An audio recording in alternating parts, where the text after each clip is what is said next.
Okay, this is the driveway. At least the driveway at the back of the house to your unit. And this is the striping. As you can see, it's not going to be long before we're going to need some striping done here. It's not going to be long before you're going to need some flat work done here. Now, inside and under the carport, we got peeling paint.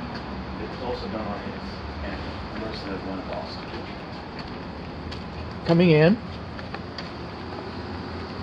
So the fence is what it is. This is our condensing unit.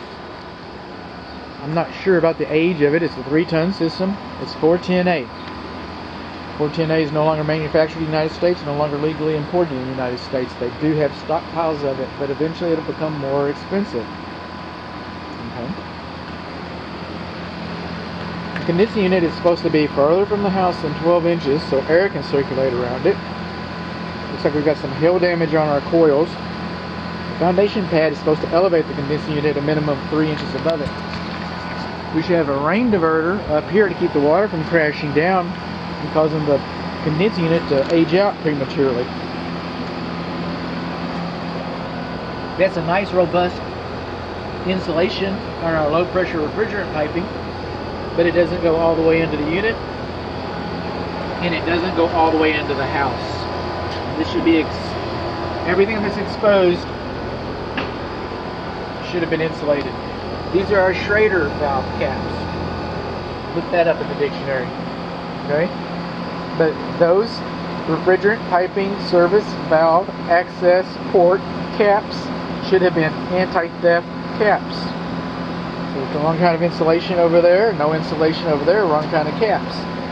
Okay, this is our electric service disconnect. I have a still image of the inside of that. This box should have been sealed on 3 sides to help prevent moisture from getting into the house.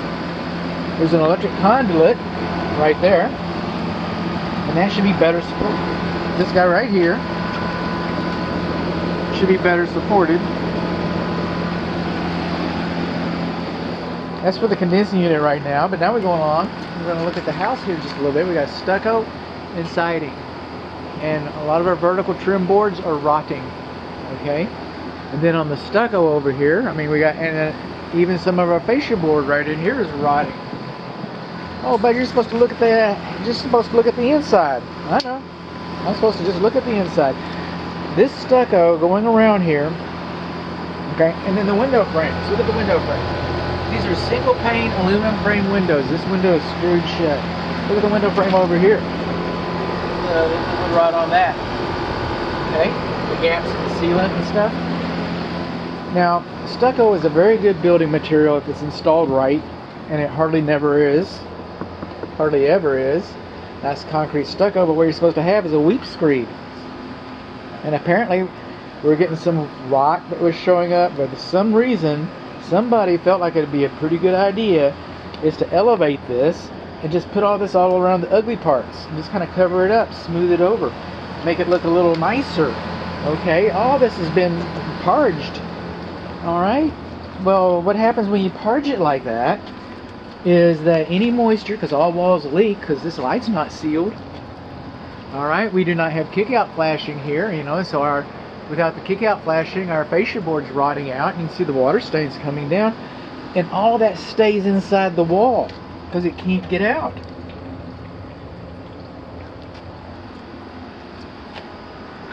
This is a perfect prime termite trap. I can say that. I have that license. Where do termites live? In the ground. Where do they eat? Dead wood. Oh.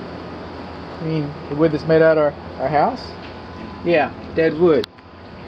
Okay. Can they get in the house without being seen through all these voids? You bet they can. Termites are blind. They don't want to be seen. They can't see. They've adapted millions and millions of years ago. They go where it's moist. They go where it's the right temperature. They go where there's dead wood. They go where there's no light. They go where they can't be seen to protect themselves. This is just a beautiful recipe. A beautiful recipe. If I was doing a wood destroying insect report, and I'm not, But if I was, I'd say conducive conditions all the way around the side. I'd say all these things that I just told you. I said, man, if there's termites in there, I can't tell you. Maybe there are. Hope they're not, but I can't tell you. That'll be $175, please. That's what I would do. Okay. Coming in here. No GFCI on the patio. And look at the way this box is mounted. Do you think water can get up in there in your electrical system? I do. That's what I think. Moving on along. Again, the lamp's not sealed. Again, we do not have kick-out flashing. Again, we've got rotten fascia board. Okay. Rotten vertical trim going up the side. Rotten vertical trim going up the side. You got the water dripping right off the rain gutter up there. I just caught it.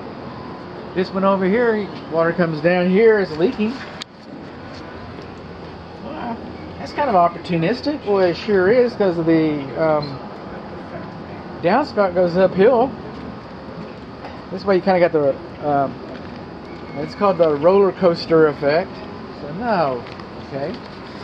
Coming on along here, we've got soffit vents. All right, that's a good thing, continuous soffit vents. And then if you look up here a little bit, and you can see it better from the parking lot, but I assure you, that little wood right there in the middle, that little wood right there, it goes all the way up to the ridge.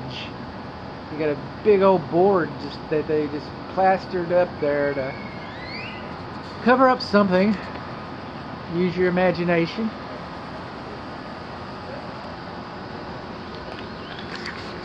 These paving stones, I get it. It makes a nice little patio, I guess. Okay? But they're not dimensionally uniform. So somebody who's challenged, somebody who's been drinking, somebody who's older, like your home inspector, you know, and geriatric folks like me, all right, that's an obstacle course. That's a trip hazard. That's a trip hazard.